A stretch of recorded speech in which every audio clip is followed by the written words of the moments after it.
அன்பு நண்பர்களுக்கு வணக்கம். நான் நல்லா இருக்கேன். நீங்கள் நல்லா இருப்பீங்கன்னு நினைக்கிறேன். எப்பயுமே அடுத்தவங்க நல்லா இருக்குன்னு நினைங்க. அதுதான் நம்ம வாழ்க்கையோட தாரக மந்திரம். இந்த ஊரும் நல்லாயிருக்கும், உலகம் நல்லாயிருக்கும். சரிங்களா? இன்றைக்கி ஒரு பதிவு என்ன அப்படின்னா, அதாவது வாழ்க்கையில் வெற்றி பெற்றவர்கள், வாழ்க்கையையே வெற்றி பெற்றவர்கள். எல்லா பேருமே நம்ம வாழ்க்கையில் மட்டும்தான் ஜெயிக்க முடியும். ஆனால் வாழ்க்கையவே ஜெயித்தவங்களும் இருக்காங்க. சாதாரணமாக நம்ம ஒரு வேலைக்கு போவோம், ஒரு பிஸ்னஸை பண்ணுவோம், நம்ம வாழ்க்கையில் ஜெயிச்சிருப்போம். ஏதோ நம்மளால் முடிஞ்ச ஒரு சொந்த பந்தங்களுக்கு உதவி பண்ணியிருப்போம்.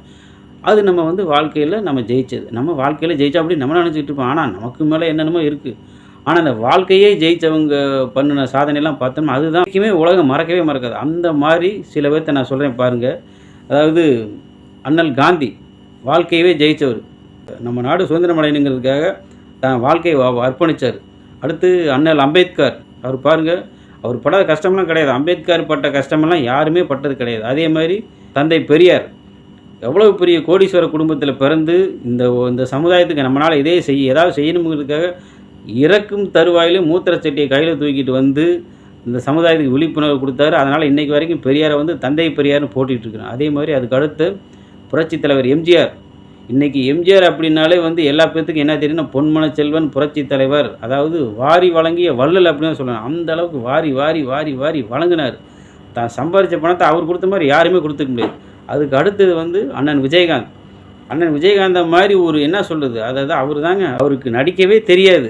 சினிமா படத்துலேயும் சரி, வெளியும் சரி, சொல்லிக் கொடுக்க அப்படியே செஞ்சுக்கிட்டு போயிருப்பார். மனசில் என்ன போடுறது அப்படியே சொல்லிக் கொடுத்துட்டு போயிட்டுருப்பார். அவர் அருமையாக சொல்லுவார், என்னையா காசு காசு காசு, செத்த பின்னாடி அண்ணா கைத்தை கூட உருவிட்டு வர்றாங்க. அந்த மாதிரி அவர் பாருங்கள், இன்றைக்கி அவர் இறந்ததுக்கு பின்னாடி அவர் அண்ணனோட நினைவகத்தில் சாப்பாட்டை போட்டு அவரோட கொள்கையை அப்படியே கொண்டுட்டு வர்றாங்க. இதுதான் வாழ்க்கையை வென்றவர்கள். நம்மெல்லாம் வாழ்க்கையில் தான் ஜெயிச்சிருப்போம். அவங்க வாழ்க்கையே வென்றவர்கள். அவங்க தான் காலங்காலமாக நிற்பாங்க. நம்மளாம் இன்றைக்கி இருப்போம், நாளைக்கு காணாமல் போயிடும். நேற்று பேஞ்ச மழையில் இன்றைக்கி முளைச்சா காலம்தான் நம்ம. ஆனால் இவங்க பேரெல்லாம் பாருங்கள், கடைசி வரைக்கும் நிலச்சி நிற்பாங்க. ஸோ அந்த மாதிரி வாழ்க்கையையே வெல்லக்கூடிய அளவுக்கு வாழ்ந்து அடுத்தவங்களுக்கு உதவி செஞ்சு முடிஞ்ச வரைக்கும் சமுதாயத்துக்கு நம்மளால் ஏதோ ஒன்று நல்லதை செஞ்சு நீங்கள் வாழ்க்கையில் ஒரு நல்ல நிலைமைக்கு வாங்க. வாழ்க்கையை வென்று பல பேருக்கு உதாரணமாக இருங்க அப்படிங்கிறது என்னோடய ஆசை. அப்படி இருக்க முயற்சி செய்வோம். நானும் முயற்சி செய்கிறேன். நன்றி, வணக்கம்.